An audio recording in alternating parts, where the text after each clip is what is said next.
ধরুন একটা লোক গুনাহ করে সে আবার তওবা করে, কিন্তু সে একই গুনাহ আবার করে তারপর আবার তওবা করে, এভাবে চলমান, এক্ষেত্রে তার তওবা গ্রহণযোগ্য হবে কিনা এবং তার করণীয় কি? উত্তর হলো, বারবার করে যখন তওবা গুনাহ করে এবং তওবা করে, এই তওবা যদি হয় সিরিয়াস তওবা, তাহলে এটা আল্লাহ রাব্বুল আলামিন গ্রহণ করবেন। কারণ আল্লাহ তাআলার গুণবাচক নাম হলো তাওয়াব। তাওয়াব মানে হলো যিনি বারবার তওবা কবুল করেন। এখন একটা গুনাহ হয়ে গেছে, আপনার আল্লাহর কাছে তওবা করলেন, খাঁটি অন্তরে তওবা করলেন, চোখের পানি ফেললেন, বাঁচার চেষ্টা করলেন, কিন্তু আবার হয়ে গেল। এখন আপনি আগের তওবার চাইতে পরে তওবাটা যদি আরো স্ট্রং করেন, আরো মজবুত করেন, আরো চোখের পানি ফেলেন এবং এবার যদি বাঁচার জন্য আরো বেশি সতর্ক হয়ে যান, আশা করা যায় আল্লাহ তাআলা আপনাকে হেফাজতে রাখবে, আশা করা যায় আল্লাহ তাআলা আপনাকে সেভ করবেন।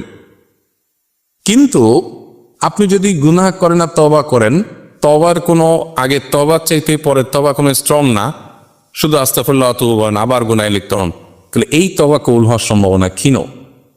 আপনার যদি ভৎসনা হয় নিজের প্রতি, আগে তওবা যদি পরে তওবা স্ট্রং হয়, আগের যে গুনাহ হয়েছে 1 মাসে একবার, এখন 6 মাস গ্যাপ হয়েছে, 1 বছর পর একবার হয়েছে, তাহলে বোঝা যাচ্ছে এই তওবা গ্রহণযোগ্য, যদিও রিপিটেডলি আপনি তওবা করতে হয়। তওবা মানে শুধুমাত্র মুখে আস্তাগফিরুল্লাহ ওয়া আতুবু বলা না, তওবার 4টা শর্ত আছে।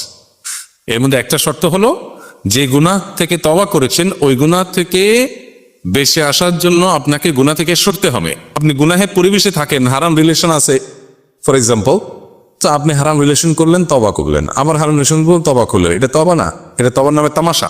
তওবা কোনটা? তওবা হলো হারাম রিলেশন থেকে বাঁচার জন্য আপনি সম্পর্ক ছিন্ন করেন, নাম্বার ব্লক করে ফেলেন, অন্য কোথাও চলে যান, দূরে সরে যান, আপনি পদক্ষেপ নেন।